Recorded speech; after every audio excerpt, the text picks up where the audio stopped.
Welcome ladies and gentlemen to Doran Sports. I'm joined now by the Sydney Roosters centre, Mitch Aubusson. Thanks for coming on the show. No worries, mate. Mitch, it's been an inconsistent start to the season. What's Brian Smith been implementing to get some more consistency into the play?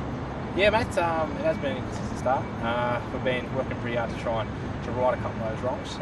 The boys are just got to work harder and just pray that we get some results come our way. We've sort of had a bit of bad luck in a couple of games that we have played, but I'm sure that'll change, mate.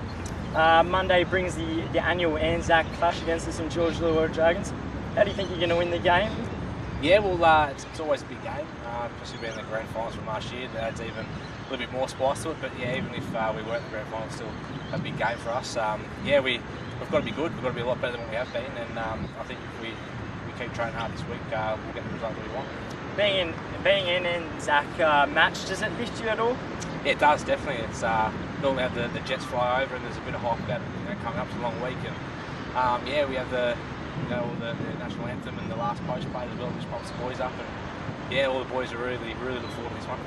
Recently, the NRL has been a lot in the media. Do you find yourself in the public sector at its stages a little bit victimised?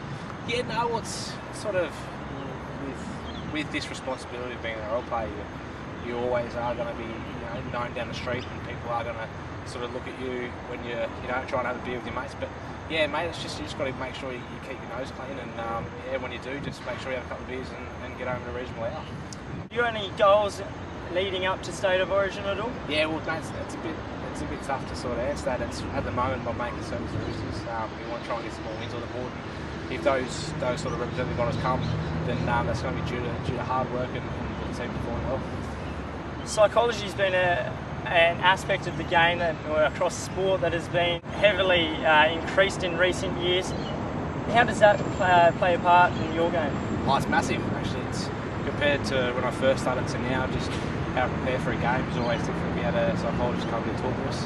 He was very good and gave us some tips on how to reach our peak performance every time we play. And it's something that everybody in the NRL also will use some sort of part of. And leading into a game, what are the areas that you prepare for, and how do you prepare for a game? Me personally, I like to make sure that I do as much training as I can. Try to make it as game specific as I can when I train. Sort of leading up towards the game, I like to take it a bit easier and just sort of get my recovery and make sure that my body's ready to go, and my body's feeling well, and my mind should be good as well. So that's a bit much to prepare. And does your diet at all change throughout the week and game day itself? Yeah, well, like a lot of the boys, recently I've just changed the diet, a lot of organic foods and just trying to get that, it's 5% or, less than 5%, if it's going to help me just that little bit, and I'm going to do it. A lot of the boys come through, Anthony Michello, who's done a fair bit of that sort of stuff with us, and yeah, he's sort of helped us out a lot with it, and I'm starting to reap the rewards from it. Well, best of luck for the weekend's game, and thanks for joining us.